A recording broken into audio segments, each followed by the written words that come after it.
doa untuk kita. Dan tadi saya sudah katakan, kita sudah lihat bahwa tema ini diambil dari kitab Roma bab 8. Di dalam kitab Roma ini Santo Paulus berbicara tentang hidup dalam roh. Hidup dari daging berlawanan dengan hidup dalam roh.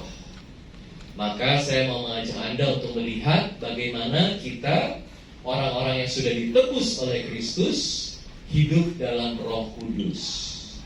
Saya akan membagi pembicaraan pagi hari ini menjadi 3 bagian. Bagian pertama, kita mau melihat visi dari hidup yang sudah Allah berikan kepada kita. Apa visi hidup kita? Dan kedua, bagaimana kita manusia jatuh dalam berbagai kelemahan dan oleh karena itu hidup di dalam penderitaan. Dan ketiga, bagaimana Roh Kudus memperbaharui hidup kita sehingga kita berdoa bersama Roh dan Roh Kudus berdoa untuk kita. Jadi 3 bagian ini ya. Pertama, visi hidup manusia. Di dalam Roma bab 8 ini tadi kita dengar bagaimana dengan Roh Kudus yang hadir dalam hidup kita, kita semua diangkat menjadi anak-anak Allah. Kita diangkat menjadi anak-anak Allah. Kristus yang suluk menjadi yang pertama dan kita semua menjadi bagian dari anak-anak Allah tersebut karena Kristus. Apa artinya menjadi anak Allah? Dari sejak semula manusia sudah diciptakan untuk bisa bersatu dengan Allah, menjadi seperti Allah. Artinya sebagai anak Allah kita bisa punya hidup yang sangat indah. Saya berasal dari Jakarta, lahir besar di Jakarta. Saya tugas di Surabaya dari tahun 2010 dan saya sangat bersyukur ditugaskan di Surabaya.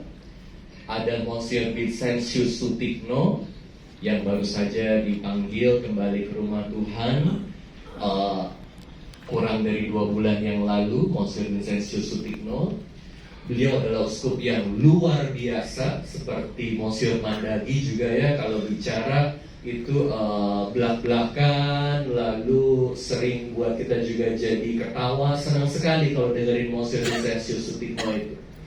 Dan moto beliau adalah diambil dari Yohanes bab 10 ayat 10. Yohanes bab 10 ayat 10. Ada yang tahu Yohanes bab 10 ayat 10 bunyinya apa?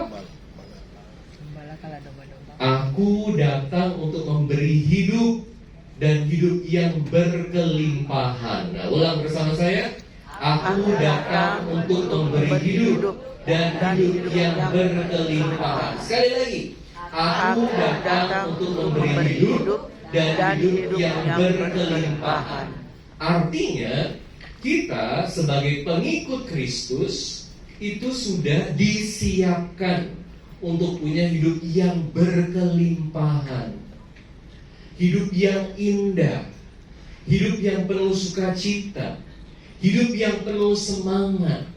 Tetapi sayangnya, seringkali kita tidak menjalani hidup seperti ini. Karena hidup kita dikuasai oleh berbagai masalah, hidup kita dikuasai oleh berbagai ketakutan, kekhawatiran. Satu hari ada satu uskup hebat, namanya Uskup Fulton Sheen. Dia katakan, saya katakan dalam bahasa Inggris, nanti saya terjemahkan dalam bahasa Indonesia. Dia katakan, we are chosen people, but oftentimes we live as frozen people. Kita adalah orang-orang pilihan, chosen people.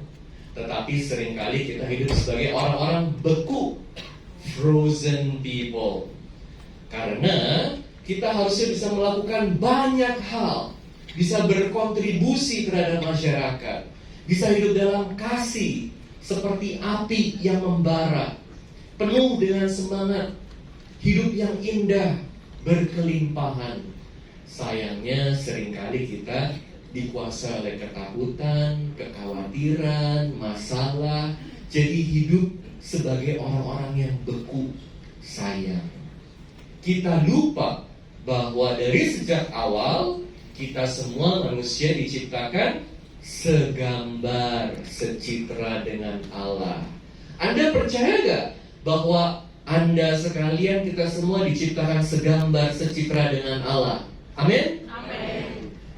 Satu hari ada satu anak kecil, dia dapat tugas dari guru di sekolahnya.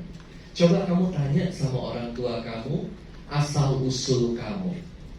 Kemudian anak ini pulang ke rumah, dia tanya sama mamanya, "Ma, asal usul kita tuh gimana sih, asal usul aku?" Oh nak, kitab suci mengatakan dalam kitab Kejadian, kita diciptakan segambar, secitra dengan Allah. Apa artinya, Ma? Diciptakan segambar, secitra dengan Allah, itu artinya kita ini indah. Kita bisa menjadi seperti Allah. Wah, luar biasa ya, Ma ya. Anaknya itu malam hari itu tidur dengan senyum, karena dia sadar betapa Tuhan menciptakan dia indah adanya, bisa punya hidup yang indah. Senyum dia. Seneng kan kalau kita diciptakan indah, kita diciptakan cantik, kita diciptakan ganteng, kita diciptakan baik, kita bisa punya hidup yang baik. Luar biasa. Dia senyum malam hari itu tidurnya. Besok paginya, waktu makan pagi, dia ketemu sama papanya. "Pak, asal usul manusia gimana sih, Pak?" Papanya bilang, "Nah, kamu pernah dengar teori evolusi Darwin?" "Apa itu, Pak?" "Belum pernah dengar." Nah, menurut Darwin, kita ini berasal dari monyet. Kita ini keturunan monyet. Anaknya langsung kaget dan kecewa.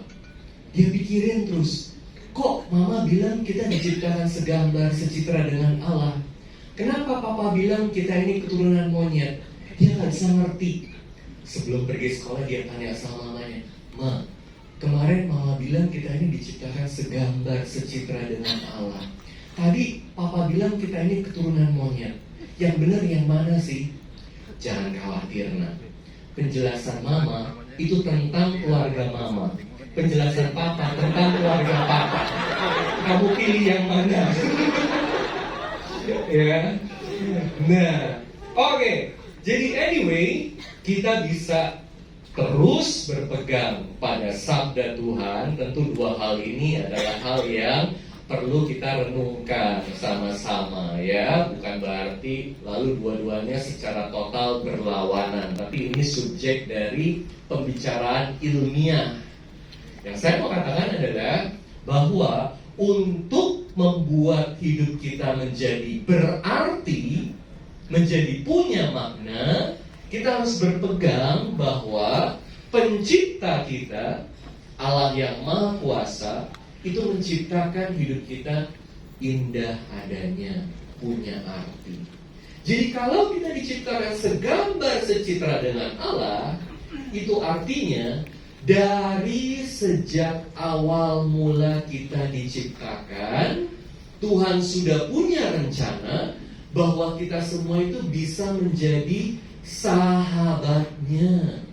Kita bisa menjadi sahabat Tuhan. Artinya sebagai seorang sahabat, kita bisa berkomunikasi dengan Tuhan. Kita bisa mendengarkan Tuhan. Kita bisa mengerti Tuhan. Kita bisa hidup sesuai dengan rencana Tuhan.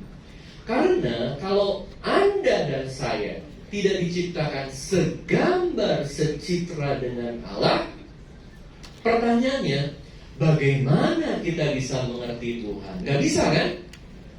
Siapa yang bisa jadi sahabat kita?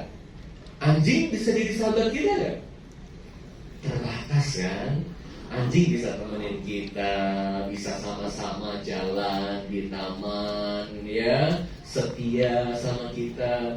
Tapi gimana anjing bisa ngerti kita kalau kita lagi patah hati? Gimana anjing bisa bantuin kita kalau kita lagi punya utang? Yang bisa bantuin siapa? Sahabat yang bisa mendengarkan, bisa mengerti, dan seorang sahabat sejati, pakai kata tadi ya, yang Romo Altus katakan sejati, sahabat sejati. Sahabat sejati itu kan, kalau kita susah, dia susah. Kalau kita senang, dia senang. Jadi sahabat sejati kalau kita lagi susah, dia membantu kita. Karena seorang sahabat selalu menginginkan yang terbaik buat sahabatnya. Dan puji Tuhan, Yesus katakan dalam Injil Yohanes bab 15 ayat 14, Yesus katakan apa? Yohanes bab 15 ayat 14, Yesus katakan, kamu adalah sahabatku kalau kamu melakukan perintahku. Ulang ya bersama saya. Kamu adalah sahabatku kalau kamu melakukan perintahku. Sekali lagi, kamu adalah sahabatku kalau kamu melakukan perintahku. Itu artinya Tuhan Yesus menggenapi, kehadiran Yesus menggenapi apa yang Allah sudah rencanakan dari sejak semula, dari sejak penciptaan, bahwa manusia diciptakan segambar secitra dengan Allah, karena Allah mau supaya kita semua menjadi sahabatnya. Luar biasa. Jadi visi hidup adalah visi yang sangat indah. Hidup yang berkelimpahan sebagai sahabat Allah. Indah gak hidup seperti ini? Anda mau gak punya hidup seperti ini? Mau. Kita harus terus berusaha supaya kita semua bisa hidup sesuai dengan apa yang Allah sudah rencanakan buat kita. Jadi, rencana Allah buat kita adalah rencana keselamatan. Rencana Allah buat kita selalu adalah rencana yang terbaik. Dan kita semua dipanggil untuk jadi sahabat Allah yang melakukan perintah Allah. Artinya kita semua dipanggil untuk jadi orang suci, dipanggil untuk jadi orang kudus. Makanya Yohanes Paulus kedua katakan, jangan takut untuk jadi orang suci, jangan takut untuk jadi orang suci. Dan panggilan menjadi orang suci adalah panggilan untuk semua orang. Panggilan untuk jadi orang suci itu bukan hanya untuk suster, untuk romo, untuk bruder, untuk uskup, bukan. Tapi Anda sekalian juga dipanggil untuk menjadi orang suci dan bisa jadi orang suci. Kenapa Yohanes Paulus kedua katakan jangan takut untuk jadi orang suci? Karena salah satu pertobatan, tonggak sejarah dalam hidup Yohanes Paulus kedua adalah saat dia mengalami kesulitan karena dia ditinggal, papanya meninggal, dan yang bantu Yohanes Paulus kedua untuk bisa terus menjalani hidup dan tidak takut untuk menjalani hidup adalah seorang awam. Jadi bukan romo yang pertama-tama kuatkan dan bantu dia, tapi seorang awam yang bilang kepada Yohanes Paulus kedua dan kumpulin anak-anak, ayo kita doa sama-sama, ayo kita belajar kitab suci sama-sama, ayo kita jalani hidup dengan baik. Dan saat itu Polandia itu jatuh ke tangan komunis yang banyak menekan gereja, pastor, romo. Tapi syukur pada Tuhan bahwa gerakan awam tetap kuat. Dan ada satu orang ini yang menginspirasi Yohanes Paulus kedua untuk bisa jadi suci. Makanya Yohanes Paulus kedua sering katakan salah satu motivasi yang mendorong dia untuk jadi romo adalah orang awam ini. Sekarang udah jadi udah sedang diproses supaya jadi orang suci ya. Luar biasa. Nah, makanya kita semua dipanggil untuk bisa punya hidup yang indah. Sayangnya, nah ini sayangnya, kita jatuh dalam dosa. Adam dan Hawa jatuh dalam dosa. Sehingga saat jatuh dalam dosa, masuk penderitaan. Bapak Ibu, pertanyaan. Apakah manusia diciptakan dalam dosa? Apakah dosa itu bagian dari rencana Allah? Tidak. Apakah manusia diciptakan dalam penderitaan? Apakah penderitaan adalah bagian dari rencana Allah? Tidak. Sangat jelas ya. Jadi tolong digarisbawahin, Bapak Ibu, tolong digarisbawahin. Penderitaan itu bukan bagian dari rencana awal Allah. Dosa bukan bagian dari rencana awal Allah. Karena Adam dan Hawa diciptakan dalam rahmat. Adam dan Hawa bukan diciptakan dalam dosa. Adam dan Hawa diciptakan dalam kesempurnaan. Adam dan Hawa bukan diciptakan dalam kelemahan. Kita harus kembali kepada visi original Allah. Dan Yesus mau membawa kita kembali kepada visi original itu. Makanya Yesus disebut sebagai Adam yang baru. Yesus disebut sebagai Adam yang baru. Ada Adam yang lama dan ada Adam yang baru. Kalau Adam yang lama itu jatuh dalam dosa. Adam yang baru menang atas dosa.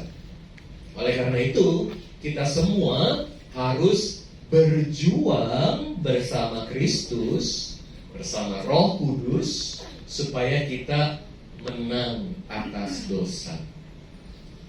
Dosa membuat hidup kita jadi kacau. Dosa membuat hidup kita jadi kacau.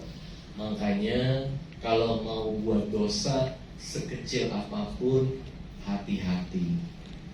Karena dosa pasti merusak hidup kita. Sekecil apapun dosa itu pasti merusak hidup kita. Dosa merusak kodrat manusia. Dosa membuat kita jadi hidup dalam kedagingan. Sebenarnya dosa ini gimana sih? Apa sih yang membuat kita jadi jatuh dalam dosa? Kalau Tuhan Yesus bilang mau ikut Tuhan Yesus, Anda mau ikut Tuhan Yesus? Siapa mau ikut Tuhan Yesus? Harus lakukan apa kalau mau ikut Tuhan Yesus? Harus melakukan perintahnya, harus menyangkal diri dan memikul salib, mengikuti Yesus. Menyangkal diri, memikul salib, dan ikut Yesus. Apa artinya menyangkal diri? Apa artinya menyangkal diri? Bagaimana menyangkal diri itu? Hidup menurut kehendak Allah. Boleh cari uang nggak kalau menyangkal diri? Boleh. Yakin? Yakin. Katanya harus menyangkal diri. Kok boleh cari uang? Gimana tuh? Boleh menikmati hidup nggak? Boleh. Boleh minum anggur nggak? Boleh. Asal jangan sampai mabuk. Yakin? Nah, jadi gimana tuh? Apa artinya menyangkal diri? Menyangkal diri artinya memprioritaskan Yesus. Yang lain boleh dicari, yang lain adalah bagian dari hidup kita. Berbagai hal yang Tuhan kasih sebagai bagian dari dunia adalah bagian dari hidup kita yang kita perlu usahakan, tetapi gak boleh jadi prioritas. Prioritas kita adalah Tuhan Yesus. Yesus nomor satu, baru yang lainnya. Ini namanya menyangkal diri. Yesus nomor satu, baru yang lainnya. Jadi kalau kita menyangkal diri, bukan berarti kita gak boleh cari uang. Kalau kita menyangkal diri, bukan berarti kita nggak boleh makan enak. Kasihan dong romo-romo kalau nggak boleh makan enak. kalau menyangkal diri bukan berarti nggak boleh cari nama baik. Kalau menyangkal diri bukan berarti nggak boleh punya kuasa. Nah, jadi beberapa bulan terakhir saya dengerin satu pembicara yang bagus sekali, namanya Arthur Brooks. Arthur Brooks. Selama pandemi dia jadi sangat terkenal. Pembicara ini dia penulis buku. Lalu saya cari bukunya. Dia tulis buku judulnya From Strength to Strength. Arthur Brooks tulis buku ini karena dia bilang buku ini didedikasikan buat orang-orang yang udah mau memasuki atau udah masuk usia 50-an ke atas. Ya, bentar lagi saya mau masuk umur 50. Jadi saya cari buku ini. Judulnya From Strength to Strength, ya. Yang mau mempersiapkan masuk umur 50 supaya tetap bisa sukacita itu gimana. Karena Arthur bilang semakin ada umur, badan makin sakit-sakitan, otak makin lemah. Kayak Monsieur Mandagi kemarin cerita ya, mau cerita udah bingung, selanjutnya apa ya? Kadang-kadang begitu kan, kalau udah tambah umur, ya itulah manusia. Posisi juga yang tadinya pegang posisi penting, sekarang makin hilang posisinya. Apalagi kecantikan. Seringkali ini paling khawatir gimana kalau tambah ada umur, kecantikannya memudar. Apalagi yang masih mudanya itu jadi kembang desa. Gimana ya kalau udah ada umur, makin susah ya. Nah, Arthur Brooks tulis buku itu judulnya From Strength to Strength. Anda bisa cari bukunya. Dan waktu saya dengerin dia, luar biasanya, dia adalah seorang Katolik yang sangat rajin. Waduh, saya tambah senang lagi sama dia. Dia bilang setiap hari dia doa rosario. Setiap hari dia doa rosario. Dia adalah kepala bagian dari satu kampus di Harvard. Jadi dia pengajar luar biasa ya di Harvard. Nah, lalu dia dalam bukunya itu ambil banyak ide dari Santo Thomas Aquinas. Wah, luar biasa. Ini awam yang mengajar di Harvard, menjadi pembicara terkenal. Dia seringkali kalau bicara itu sama Oprah, sama Simon Sinek. Ini pembicara-pembicara tingkat dunia ya, yang dengerin udah jutaan orang ya. Luar biasa. Tapi dia ambil banyak idenya itu dari Thomas Aquinas, dari buku Summa Theologiae. Thomas Aquinas tentu sama besar. Anda pernah dengar namanya Santo Thomas Aquinas kan? Santo Thomas Aquinas adalah seorang romo Dominikan. Jadi Santo Thomas itu belakangnya juga OP. OP singkatan dari apa? Orang penting. Ya. Jadi Santo Thomas Aquinas ini juga OP. OP dia, Ordo Powarta Dominikan. Dia hidup di abad ke-13. Jadi Santo Thomas Aquinas katakan apa? Santo Thomas Aquinas tanya, apakah kebahagiaan itu terletak pada uang yang banyak? Ya. Thomas Aquinas jawab. Arthur Brooks selalu pakai ide-idenya Thomas Aquinas. Apakah kebahagiaan itu tergantung dari punya kuasa hebat? Apakah kebahagiaan itu tergantung dari bagaimana kita bisa menikmati berbagai hal dalam hidup? Makan enak, minum enak, seks, berbagai kenikmatan hidup. Apakah kebahagiaan itu kalau kita punya nama baik? Dan semuanya dijawab. Jadi pada akhirnya, ya saya bisa jelaskan lain kali ya kalau punya waktu lebih banyak. Tapi yang mau dikatakan adalah berbagai hal yang Tuhan sudah berikan, uang, kuasa, kenikmatan hidup, nama baik, semua ini penting. Semua ini berkontribusi terhadap sukacita dalam hidup kita. Dia berkontribusi. Makanya perlu dijaga kan? Uang perlu diatur. Kadang-kadang kita juga perlu rekreasi, healing ya. Di Surabaya saya senang sekali, puji Tuhan. Jadi by the way, Romo-romo kevikepan Surabaya ini bulan November akan ke Toraja. Kita udah siap-siap mau ke Toraja. Seneng ya kalau bisa lihat tempat bagus, bisa rekreasi bersama sebagai satu komunitas. Seneng kan? Healing. Ini bagian dari hidup. Kalau saya ini pertama kali datang ke Manado, saya kepengen cobain makanan. Pertama kali datang ke Ambon, jadi saya mau cobain apa namanya?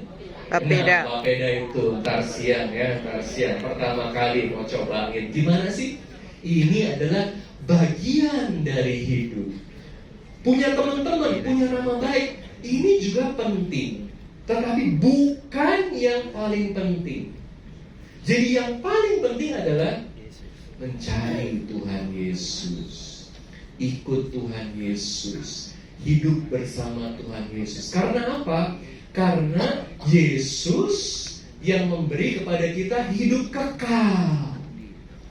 Jadi yang lain semuanya ini selama kita masih ada di dunia, kita boleh nikmatin, kita boleh cari, tapi selalu ingat, kalau berbagai pencarian ini menghambat cinta kita kepada Tuhan Yesus, kita harus berhenti. Jangan sampai ada konflik antara cari uang sama setia sama Tuhan Yesus. Romo, ini kan cari uang kan penting, tapi kalau cari uang harus korupsi. Kalau cari uang harus entertain ke nightclub. Lalu ini kan namanya menghambat hubungan kita dengan Tuhan Yesus. Romo, nama baik kan penting Romo. Tapi kalau aku ini cari nama baik, takut kalau melayani di gereja. Karena di gereja nanti ada orang kritik aku. Aku gak bisa terlalu baik. Nanti gimana kalau orang gak sabar sama aku? Jadi karena takut nama baiknya ini ada yang kritik, maka nggak mau melayani Tuhan Yesus. Menghambat gak jadinya? Menghambat. Gak boleh kalau menghambat. Jadi kita harus selalu memprioritaskan hubungan kita dengan Tuhan Yesus. Ya. Nah, saat berbagai hal ini, uang, kenikmatan, kuasa, nama baik, menghambat, ini yang kita cari, kita mulai jatuh dalam dosa. Perhatikan ya, nama baik itu kan kita selalu junjung tinggi kan, nama baik kan. Tetapi nama baik itu tergantung dari realitasnya bagaimana. Kalau yang kita kejar cuma nama baik, bisa-bisa seperti tadi Romo Eltus katakan, kita hidup dalam kepalsuan. Buat apa seperti ini? Kita udah jatuh dalam dosa. Jangan-jangan karena hanya mengejar nama baik, aku melakukan banyak hal baik. Nah, ini juga mesti hati-hati dalam gerakan karismatik Katolik ya. Karena aku bisa memuji Tuhan, aku bisa bawain firman. Kalau aku kasih renungan itu yang denger, wah luar biasa. Kalau Romo yang bawain firman itu kebanyakan pada amin, ngangguk sambil ketiduran, begitu ya. Tapi kalau aku yang bawain firman, wah semua dengerin, semua semangat, begitu. Jangan-jangan karena mencari nama baik, malah kita jatuh dalam kesombongan. Kesombongan ini hadir lewat berbagai hal baik. Justru karena bisa melakukan hal baik, kita bisa jadi sombong. Nah, artinya tadi kita udah lihat rencana Tuhan adalah rencana yang indah buat kita.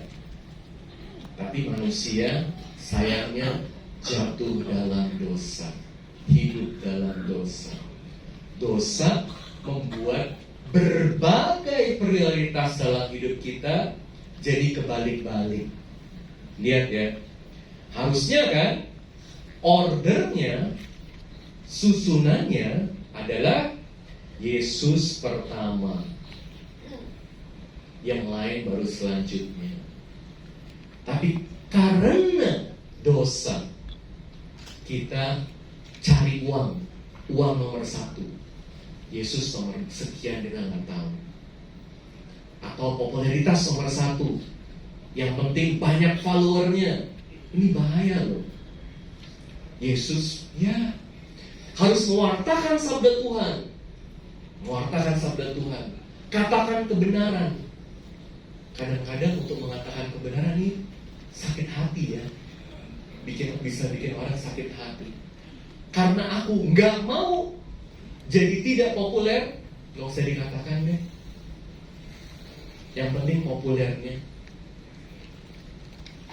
Di mana prioritas kita untuk ikut Tuhan Yesus?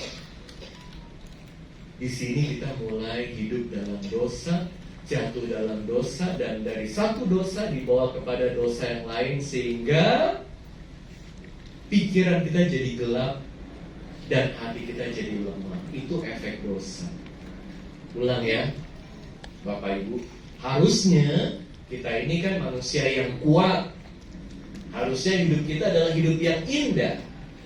Tetapi karena dosa, pikiran kita jadi gelap, kehendak kita jadi lemah.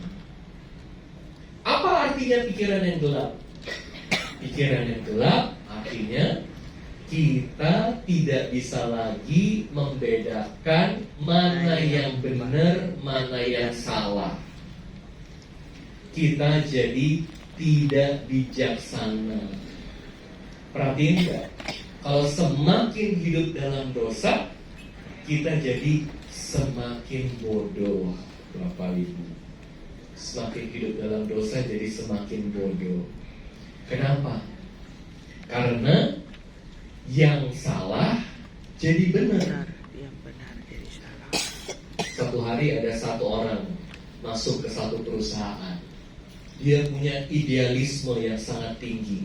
Aku harus bekerja dengan baik, aku harus bekerja dengan bersih. Wah, senang, semangat diterima di satu kantor. Begitu dia masuk, dia lihat teman-temannya kerjanya ya seenaknya aja. Teman-teman kerjanya juga banyak yang korupsi. Jadi mulai ada yang bilang, kamu korupsi aja, nggak apa-apa, ambil uang perusahaan sedikit. Di awal dia takut, itu salah. Tapi karena dia sering lihat, dia sering dengar, dia lihat gimana teman-temannya yang ambil uang perusahaannya ini enak hidupnya. Akhirnya dia coba sekali dia ambil uang perusahaan. Waktu dia ambil uang perusahaan, dia merasa salah. Jadi dia ngaku dosa sama Romo. Romo bilang, jangan ulangi, ya dosamu sudah diampuni. Jadi Anda lihat, waktu dia masuk ke perusahaan itu, pikirannya benar, tindakannya benar. Ulang ya, pikirannya benar, tindakannya benar. Karena apa? Karena dia tidak korupsi, benar kan? Dan dia berpikir bahwa korupsi itu salah, benar kan?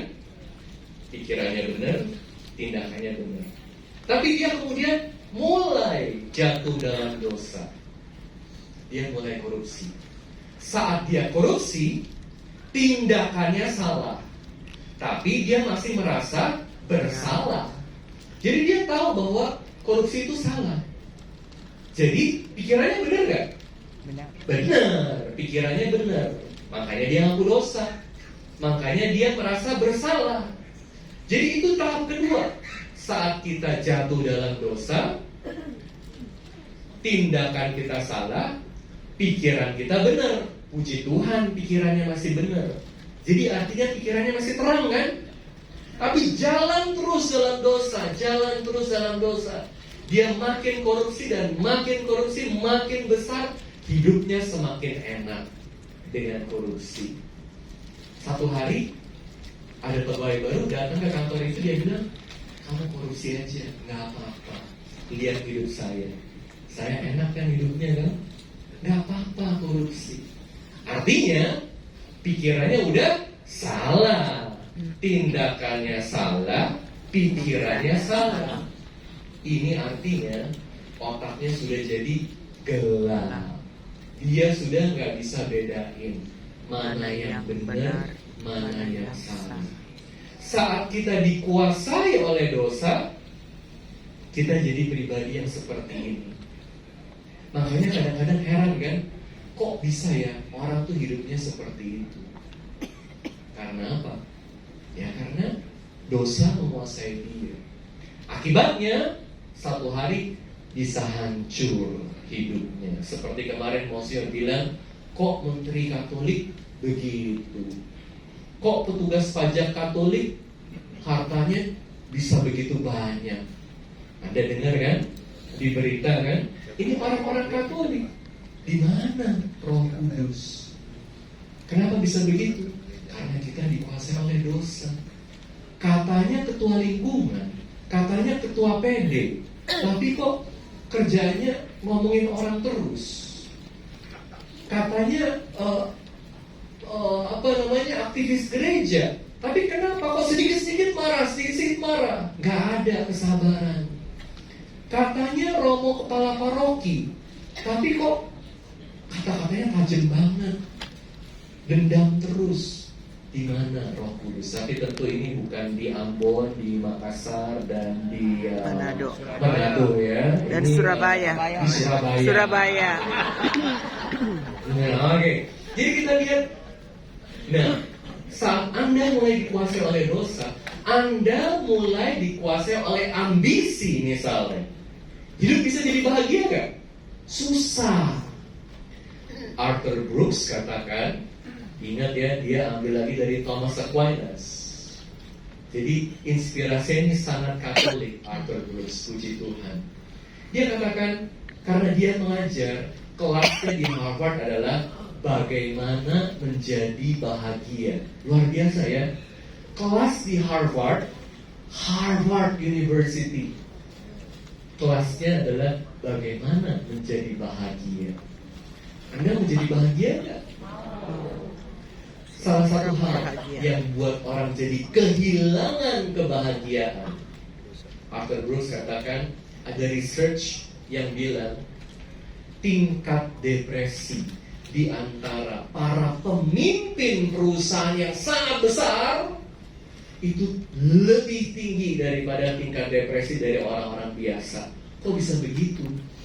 Anda bayangkan, pemimpin perusahaan yang besar-besar itu kan harusnya pintar-pintar, sangat mampu, bisa menyelesaikan banyak masalah. Tapi justru tingkat depresi di antara mereka itu lebih tinggi daripada tingkat depresi di orang-orang biasa. Karena apa? Karena ekspektasinya itu sangat tinggi. Jadi karena ekspektasinya sangat tinggi, apalagi nggak ada Tuhan dalam hidup mereka, yang ada adalah kekecewaan. Justru karena ekspektasinya sangat tinggi, kecewanya makin tinggi.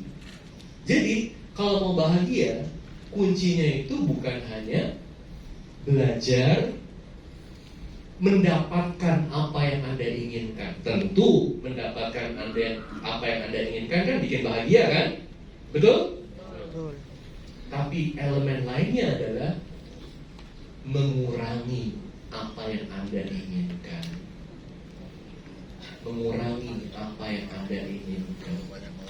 Karena dalam hidup, setiap kali kita rayain ulang tahun, kita buat daftar. Apa sih yang aku kepengen dapat? Tempat mana sih yang aku pengen kunjungin? Sehat. Makanan apa sih yang aku pengen makan? Semua tentang dapetin ini, dapetin itu, lakukan ini, lakukan itu, dan lebih banyak lagi. Tetapi kalau kita mau ikut Tuhan Yesus katakan apa? Dalam 8 sabda bahagia, Tuhan Yesus katakan, berbahagialah kamu yang miskin, karena kamulah yang mempunyai kerajaan surga. Jadi ternyata salah satu kunci kebahagiaan adalah dengan mengurangi berbagai keinginan ini. Jadi makin ada umur harusnya jangan jadi semakin berambisi, tapi harus semakin bisa mengurangi. Ini nggak penting, itu nggak penting. Buang mana yang nggak penting dalam hidup Anda. Jadi bisa fokus kepada mana yang paling penting. Dan untuk itu, makanya di dalam Roma bab 8 ayat 26, 27 dikatakan bahwa kita memerlukan Roh Kudus. Roh Kudus yang berdoa untuk kita, Roh Kudus yang berdoa bersama kita. Mungkin ketika Anda mendengar topik ini, Anda berpikir, kalau Roh Kudus itu yang berdoa bersama kita, kita bisa menembus surga. Kalau Roh Kudus ini berdoa untuk kita, ini adalah doa yang tidak bisa ditolak oleh Tuhan. Kalau Roh Kudus berdoa bersama kita, Roh Kudus berdoa buat kita, berbagai keinginan kita ini akan dikabulkan oleh Tuhan. Mungkin Anda berpikir begitu ya. Doa yang penuh kuasa adalah doa yang pasti dikabulkan oleh Tuhan. Amin? Amin. Salah. Salah. Ya. Doa yang penuh kuasa adalah doa yang membuat kita jadi semakin seperti Tuhan Yesus.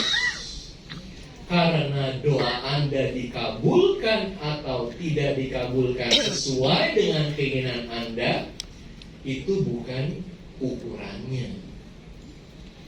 Nah, ini orang karismatik juga harus hati-hati, ya.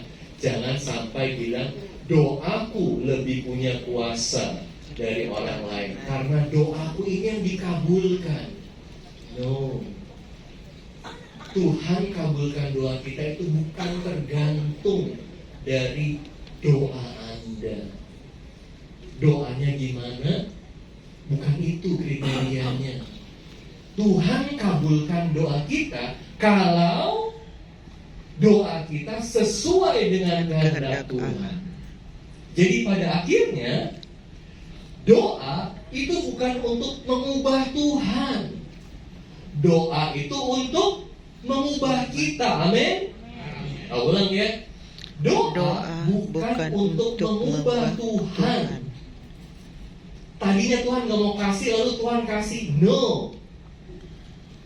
Kalau Tuhan tahu kasih ular itu bahaya, Anda minta untuk dapat ular 1 kali, 2 kali gak dikasih, 5 kali gak dikasih, 10 kali mau pasti dikasih. Gak akan dikasih karena Tuhan tahu bahwa ular ini bahaya buat Anda. Tapi Anda yang minta seringkali gak sadar bahwa ini sebetulnya membahayakan saya. Tapi kalau Tuhan gak kasih, kalau Tuhan tutup pintu buat Anda, itu justru bukan karena Tuhan gak sayang sama Anda, tapi karena Tuhan sayang sama Anda. Dan ada saat Tuhan sayang sama kita dengan memberikan masalah dalam hidup kita. Seperti dikatakan dalam bacaan Roma 8 tadi, Tuhan memberikan penderitaan juga kepada kita. Bukan untuk menghancurkan kita, tapi supaya kita semakin bertumbuh.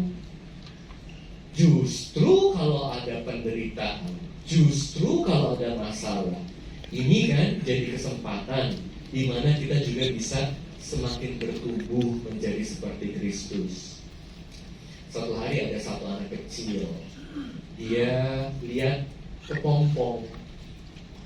Kepompong ini kan dalamnya ada kupu-kupu kan, kupu-kupu kecil lagi mau keluar. Kepompong ini mulai kupu-kupu kecil itu mulai sobek kepompongnya, mulai dia sobek, dia berusaha keluar. Tapi anak kecil ini lihat, aduh kasihan banget nih kupu-kupunya mau berusaha keluar tapi nggak bisa keluar, tenaganya belum cukup. Jadi anak kecil ini ambil gunting, dia sobek kepompongnya. Wah, puji Tuhan, kupu-kupunya bisa keluar dengan mudah, nyaman. Tentu kalau kupu-kupu kecil udah keluar, anak kecil ini kan tunggu supaya kupu-kupunya terbang. Bisa terbang, sayapnya udah ada, benar-benar bentuknya seperti udah kupu-kupu. Tapi ditunggu 5 menit gak terbang-terbang, 1 jam gak terbang-terbang, terbang sedikit kemudian jatuh lagi, gerakin sayap gak bisa terbang. Sampai akhirnya satu hari kupu-kupunya gak bisa terbang. Kemudian kupu-kupunya mati. Tragis. dia udah keluar dari kepompongnya, tetapi tidak bisa sungguh-sungguh menjadi kupu-kupu yang seharusnya. Karena apa? Karena dia sayapnya belum dilatih untuk bisa jadi kuat. Seringkali dalam hidup kita juga begitu. Karena justru terlalu gampang, kita jadi nggak punya kekuatan untuk menghadapi berbagai masalah yang kita harus hadapin dalam hidup. Coba lihat anak-anak Anda, semakin dimanja, semakin mereka tidak hidup dalam realitas, semakin mereka tidak bisa menghadapi hidup yang seharusnya. Tetapi kalau mereka itu dilatih dari masih kecil untuk ayo belajar menghadapi berbagai kesulitan hidup, realitas hidup, nanti saat ada kesulitan mereka bisa hadapi. Kan begitu kan? Coba lihat, seringkali karena orang hidupnya terlalu enak, justru karena terlalu enak, penderitaan sedikit aja gak bisa tahan. Tapi kalau dari masih muda, ya puji Tuhan, saya kan mendampingi orang-orang yang udah ada umur ya. Karena sebagai romo, saya lihat mesti kasih perminyakan. Saya banyak menemukan orang-orang yang sepanjang hidupnya itu enak, di hari dia ada umur, begitu ada sakit sedikit, begitu ada hal yang tidak sesuai dengan yang dia inginkan, yang dia harapkan, kekecewaannya sangat-sangat dalam. Sulit untuk dia menghadapi realitas hidup bahwa badan makin turun kondisinya, anak-anak juga punya kesibukannya sendiri. Kan harapannya kan, semua aku bisa rencanain sesuai dengan apa yang aku udah siapkan. Tapi pada kenyataannya hidup gak begitu. Justru saya lihat banyak orang yang di masa mudanya itu mengalami banyak kesulitan hidup, tetapi mereka bisa berpegang sama Tuhan, banyak berdoa, berpengharapan pada Tuhan. Satu kata kunci tadi dari Roma 8 adalah pengharapan ya. Kita dengarin beberapa kali pengharapan. Justru mereka yang bisa menghadapi berbagai kesulitan di masa muda mereka bertumbuh jadi makin hari makin kuat. Karena otot rohaninya terbiasa terlatih. Beberapa tahun lalu itu saya punya satu teman baik di Surabaya. Omanya meninggal. Jadi omanya itu meninggal umur 90 tahun lebih. Saya lihat hidup omanya ini gak gampang. Karena waktu masih muda, opanya itu dibunuh. Dan omanya ini ditinggalin anak cukup banyak. Jadi harus besarin anak-anaknya. Bayangin seorang wanita gak biasa kerja, harus besarin begitu banyak anak dengan segala keterbatasan ekonomi. Pasti gak gampang kan? Seringkali penderitaan buat hidup kita jadi pahit. Tapi puji Tuhan, si oma ini dia kerjain apa yang dia bisa kerjain. Dan dia selalu bergantung sama Tuhan. Dia rajin doa. Puji Tuhan, anak-anaknya berhasil. Puji Tuhan, cucu-cucunya berhasil. Jadi mereka satu keluarga besar sangat berhasil.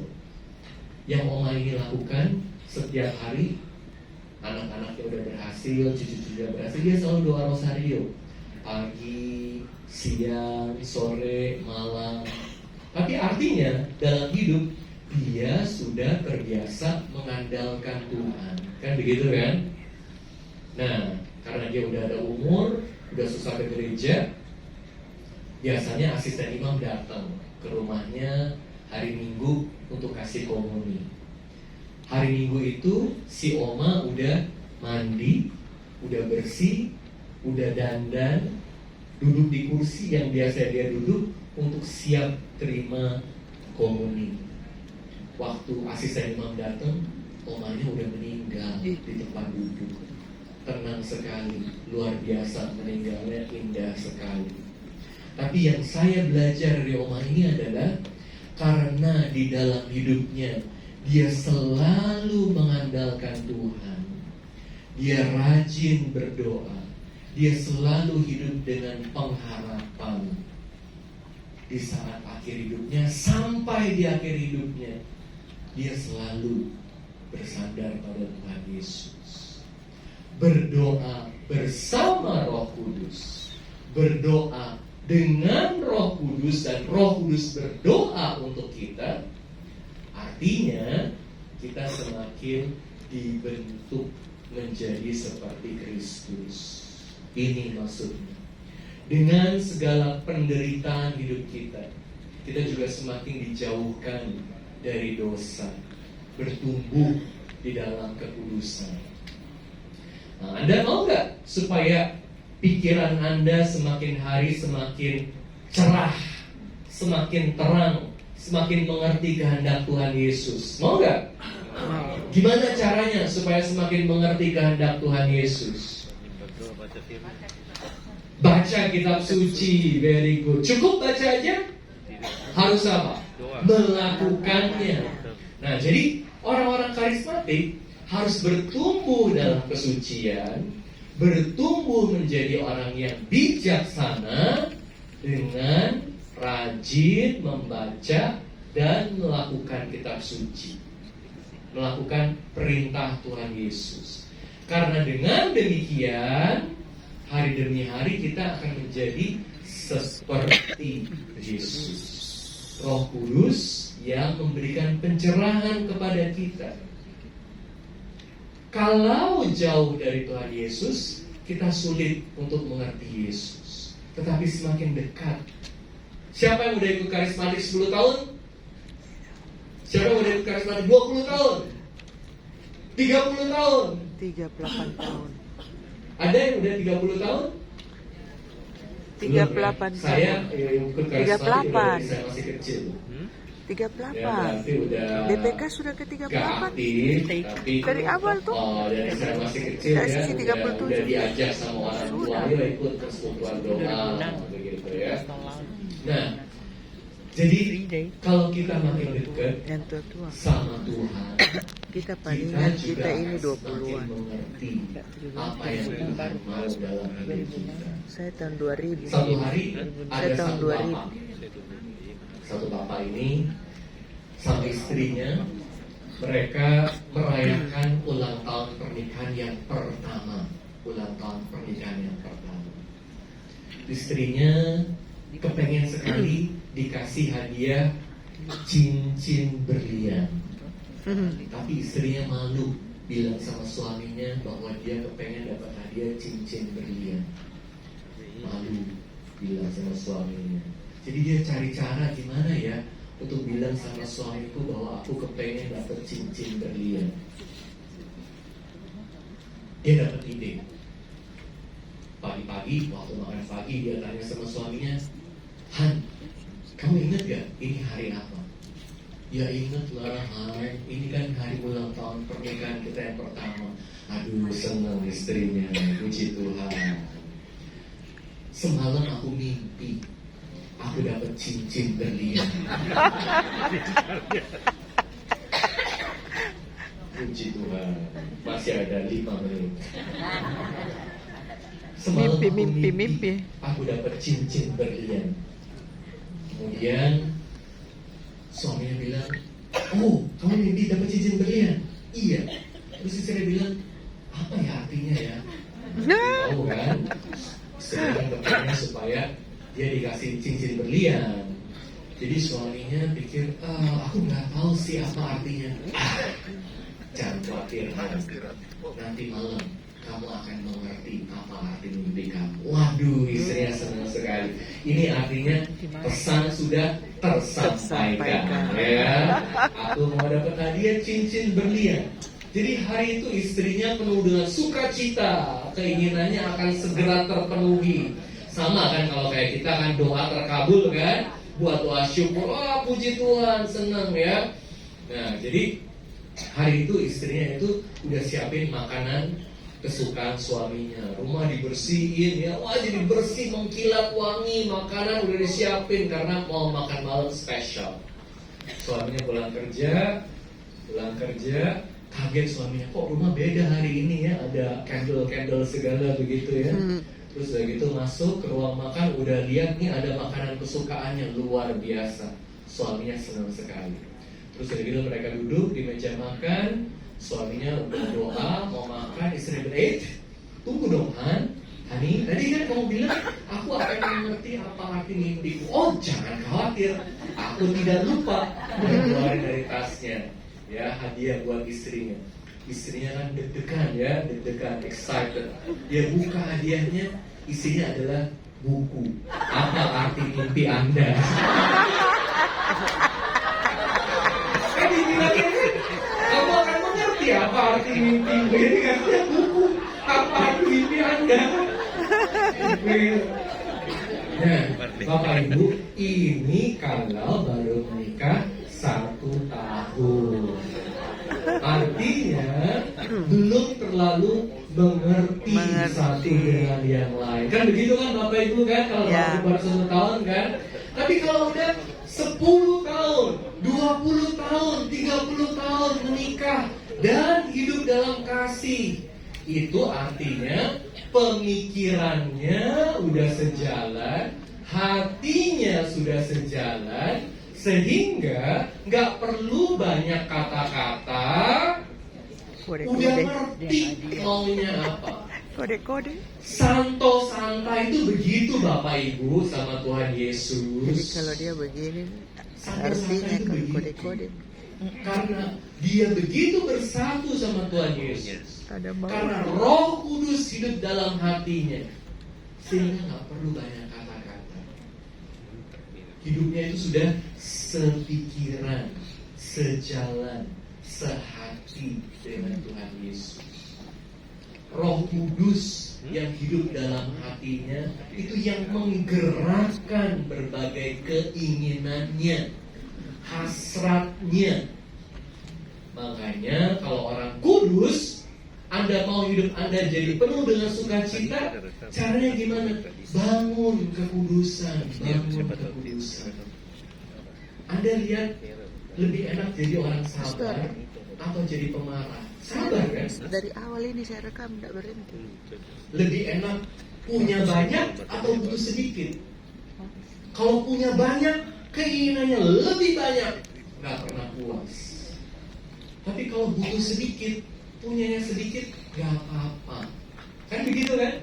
Karena aku juga nggak butuh banyak. Romo punya apa Romo? Romo punya Tuhan Yesus. Gak butuh banyak, butuhnya Tuhan Yesus. Gak punya banyak, butuhnya sedikit. Tapi kenapa bisa jadi bahagia? Justru karena kita gak butuh banyak. Tapi hal seperti ini gak gampang untuk dilakukan. Mesti dilatih hari demi hari, seumur hidup, ya. Jadi dengan rahmat Tuhan, dengan Roh Kudus, betapapun sulitnya hidup kita, kita bisa jalani dengan sukacita. Cerita penutup aja. Cerita penutup. Beberapa tahun lalu ada satu kardinal, ini udah terakhir, ada satu kardinal namanya Kardinal Van Thuan. Dia luar biasa, dia kardinal di Vietnam, Saigon. Dia diangkat untuk jadi kardinal tahun 75. Dia diangkat jadi uskup agung Saigon tahun 75. Kardinal Van Thuan ini. Waktu dia diangkat jadi uskup agung, berapa hari kemudian Vietnam itu jatuh ke tangan komunis. Jadi dia juga dipenjara. Dia dipenjara selama 13 tahun. Dipenjara 13 tahun. Ini kayaknya mikrofon itu udah kasih saya kesempatan. Yang satunya.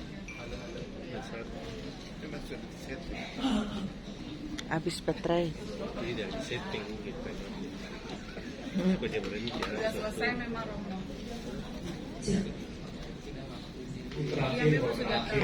Oh, sudah disetting kalau habis waktu langsung. Ya. Kardinal bantuan. Jadi dia di penjara. Nah, waktu dia di penjara, Itu dia doa sama Tuhan Yesus. Yesus, kamu udah angkat saya jadi uskup agung, tetapi sekarang kamu taruh saya di penjara. Saya udah bikin begitu banyak rencana buat keuskupan. Gimana dengan rencana-rencana ini? Gimana dengan karya-karya ini Tuhan Yesus? Dalam doanya dia mendapat jawaban. Seolah-olah Tuhan Yesus bilang kepada dia, Tuhan, kamu boleh punya banyak karya, tapi jangan lupa, kalau aku mau karya-karya itu benar-benar terjadi di Saigon, aku bisa pilih orang yang lebih baik dari kamu. Aku bisa pilih uskup agung yang lebih baik dari kamu. Jadi jangan kamu pikir berbagai karya itu tergantung kamu. Sama kan dengan kita kan? Seringkali kita udah jadi koordinator PD, kita udah jadi ketua lingkungan, kita udah jadi pastor paroki, kita udah jadi uskup. Kita pikir kita punya banyak program, kita mau melakukan berbagai program ini. Tentu demi kemuliaan Tuhan, tapi juga bisa kita mencuri kemuliaan Tuhan, sebagian buat kita supaya kita dihargai. Jadi Tuhan Yesus bilang sama bantuan, kamu jangan pikirin karya itu. Karya yang lebih penting adalah kamu harus menyucikan diri kamu. Dan ini adalah kesempatan kamu menyucikan diri kamu. Ada di penjara, bisa berhubungan sama Tuhan. Sejak itu bantuan buat komitmen untuk lebih dekat lagi sama Tuhan. Tapi gimana? Gak bisa rayain Ekaristi, ya, doa juga susah. Tapi dia dapat cara. Dia minta sama keluarganya untuk dibawain obat. Saudara-saudara yang ngerti bahwa obat itu artinya anggur. Jadi dia dibawain anggur di penjara. Lalu dia gak punya calis, dia gak punya piala. Dia taruh aja berapa tetes di tangannya, ini jadi piala dia. Terus rotinya juga kecil sekali. Dan dia bagian kepada orang-orang di penjara lainnya. Dia katakan penjara ini adalah katedralnya. Luar biasa ya.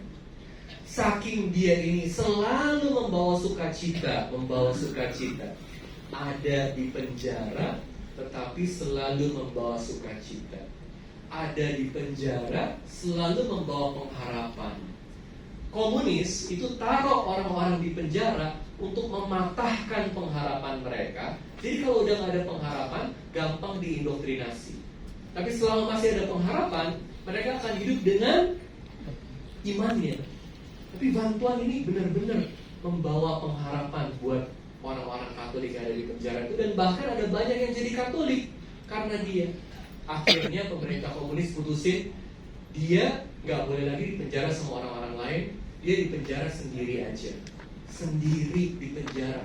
Selama 9 tahun dia dipenjara sendiri.